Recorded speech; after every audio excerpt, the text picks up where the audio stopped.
Mauricio Pochettino is returning to English football, but how will he do it at Chelsea? Watch on to see his likely tactics at the club and who starts in his lineup. The first thing you need to know about Mauricio Pochettino is he was inspired by Marcelo Bielsa and Pep Guardiola. That means you're going to get high pressing, high octane football all the time. In attack, you're going to see a fairly narrow, compact attacking line, but a lot of versatility. Like Christopher Nkunku can play absolutely anywhere up top, and he's going to be perfect for Pochettino. This involves having your fullbacks bombing on each side, which means your holding midfielders might sit back a little bit just to keep a little bit more safety. There's also one more massive obvious change: no more three at the back. Whilst this is all fine, a tactical system's only as good as the players in it. Thankfully, Chelsea have those in spades. You've got to start at the very back, and that's where I think Kepa comes in. Very expensive goalkeeper, don't know if he lived up to his price tag, but Chelsea have sort of more necessary areas that they need to build, so I don't think they'll shell out for a replacement in the same way that Man United are looking at Onana. I feel like this is one of the most obvious additions to the lineup, but Thiago Silva is a must. He's been an absolute rock for Chelsea, and it just makes no sense to replace him. Alongside Thiago Silva, you get Wesley Fofana. He's got a hell of a lot of potential, it's just about bringing that out, and I think Pochettino can manage it. The wing-backs sort of pick themselves as well. Reece James, when he's fit, is one of the best right-backs on the planet, and Ben Chilwell, again, requiring fitness, is of a good enough standard. He doesn't need replacing in the same way that some other positions do.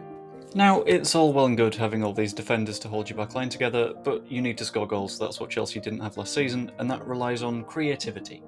So, here's the midfield. The first midfielder is a fairly obvious option. Enzo Fernandez has shown a bit of leadership, great passing, strong defending, massive investment for a young player, but he's really started to pay it off, and I think he could do so even more in a system that suits him. This is where the first new player purchase comes in what is basically a two-man midfield, and it's not someone that Chelsea have yet, so it's up in the air.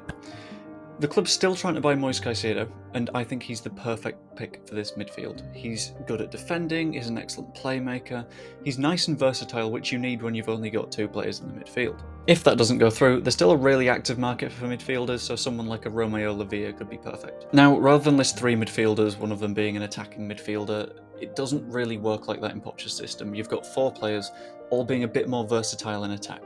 So I'm just going to do all four of the attacking unit now. The first starting attacker is obviously Christopher Nkunku. You don't spend £60 million without trying to put that on the pitch, and I've attached his scouting report because his numbers are insane, and I can't really put into words how good he's going to be and how versatile he'll be across that front four. On the left wing, it's sort of got to be Raheem Sterling.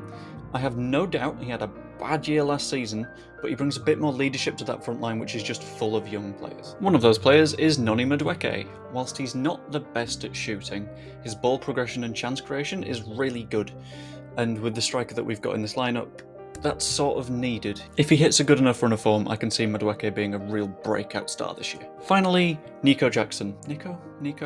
I don't know. He's basically the finisher that Chelsea have been looking for years. From his time in La Liga, he's really good at putting away chances, and whilst he didn't get as many minutes as he might have wanted, so I don't know how that's going to translate to being a full-time striker in the Premier League, there's definitely a good foundation to build on there. Ultimately, I think Chelsea have got themselves in a good enough spot to build with Pochettino.